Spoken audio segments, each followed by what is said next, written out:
সেই রাতে শুধু যদি বলে দিতাম যে যার ক্ষতি করেছে তার সাথে একটু মোলাকাত করে আসো, বাংলাদেশ একটা বৌদ্ধ ভূমিতে পরিণত হয়ে যেত। এই ঐতিহাসিক রাতে আমরা কি করেছিলাম?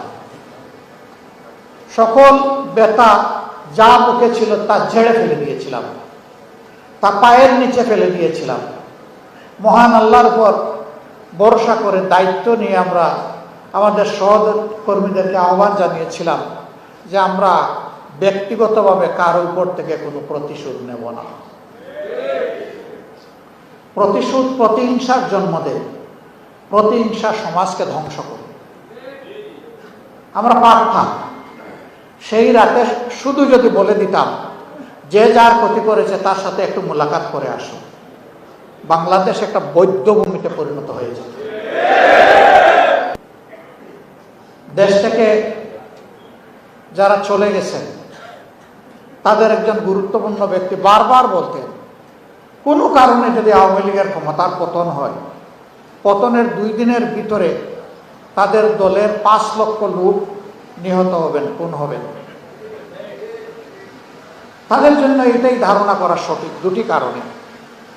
একটা হলো তাদের অপরাধ ছিল সীমাহীন, আকাশচুম্বী। দ্বিতীয়টা ছিল তাদের মেজাজ এবং নেচারটা ওই ধরনের। কিন্তু আমরা যখন এই ঘোষণা দলীয় কর্মীদের জন্য দিলাম, তখন আবার খেয়াল হলো শুধু দল নিয়ে তো দেশ নয়, এর বাইরে তো বিশাল দেশবাসী রয়ে গেছে। আমরা ঘন্টার মাথায় আবার এসে দেশবাসীকে অনুরোধ করলাম, প্লিজ কেউ কারো উপর প্রতিশোধ নেবেন না, সবাই শান্ত থাকুন, ধৈর্য ধরুন। এখন কোনো সরকার নাই, নিজেরাই আইন শৃঙ্খলা রক্ষায় সরকারের ভূমিকা পালন করুন।